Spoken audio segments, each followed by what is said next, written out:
അസ്സലാമു അലൈക്കും വറഹ്മത്തുള്ളാഹി വബറകാതുഹു. ബഹുമാനമുള്ള സഹോദരിമാരെ, നമ്മുടെ ദുനിയാവിലുള്ള ശിഷ്ടകാല ജീവിതം എത്രയാണ് നമുക്ക് വിധിച്ചിട്ടുള്ളത് എന്ന് നമുക്ക് പറയാൻ പറ്റുകയില്ല. ഉള്ള ജീവിതം നമുക്ക് വളരെയധികം സംശുദ്ധമാക്കണം, പരിശുദ്ധമാക്കണം. അതിനുവേണ്ടി നാം എല്ലാവരും തയ്യാറാകുക. നമ്മുടെ ജീവിതത്തിൻ്റെ പല മേഖലകളിൽ നമുക്ക് വരുന്ന പ്രയാസങ്ങൾ ചിലപ്പോൾ നമുക്ക് താങ്ങാൻ പറ്റുകയില്ല, ക്ഷമിക്കാൻ പറ്റുകയില്ല. എന്നാലും ക്ഷമ കൈവിടാതെ മുന്നോട്ടുള്ള ജീവിതത്തിൻ്റെ പ്രയാണത്തെ സുഗമമാക്കാനുള്ള വഴികൾ നാം തിരഞ്ഞെടുക്കുക. മഹാനായ യൂനുസ് നബി അലൈഹി സ്വലാത്തു വസ്സലാം വളരെ പ്രയാസപ്പെട്ടുകൊണ്ട് മത്സ്യവയറ്റിൽ കിടക്കുന്ന സമയത്ത് ആത്മാർത്ഥമായി റബ്ബ് സുബ്ഹാനഹു വ തആലയോട് പ്രാർത്ഥിച്ച പ്രാർത്ഥന നമുക്കെല്ലാവർക്കും സുപരിചിതമാണ്. ആ പ്രാർത്ഥന ഏതാണ്? ലാ ഇലാഹ ഇല്ല അൻത സുബ്ഹാനക ഇന്നി കുന്തു മിനൽ ളാലിമീൻ.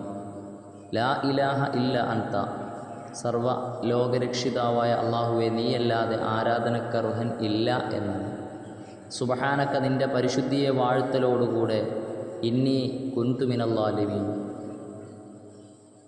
ഞാൻ ഒരിക്കലും അക്രമികളിൽപ്പെട്ടവനല്ല എന്നാണ് ആ ആയത്തിൻ്റെ അർത്ഥം, ആ ദുആഇൻ്റെ അർത്ഥം. നാം മനസ്സിലാക്കേണ്ടത്, ഏത് പ്രതിസന്ധി വന്നാലും അവിടെ കാവൽ നമ്മുടെ രക്ഷിതാവായ അള്ളാഹു നമുക്ക് തരുമെന്നുള്ളതാണ്.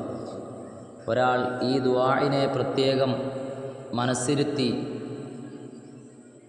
ആത്മാർത്ഥതയോടുകൂടെ ചൊല്ലുകയാണ് എങ്കിൽ അതിലവന് വലിയ വിജയമുണ്ടാകും. പ്രത്യേകമായ കാവൽ റബ്ബ് സുബ്ഹാനഹു വ തആല തരുന്നതാണ്. പ്രയാസങ്ങൾ വരുന്ന സമയത്ത് ലാ ഇലാഹ ഇല്ലാ അൻത സുബ്ഹാനക ഇന്നി കുന്തു മിനൽ ളാലിമീൻ എന്ന ആ ഒരു മഹത്തായ ദുആഇനെ എപ്പോഴും നാം പതിവാക്കിയാൽ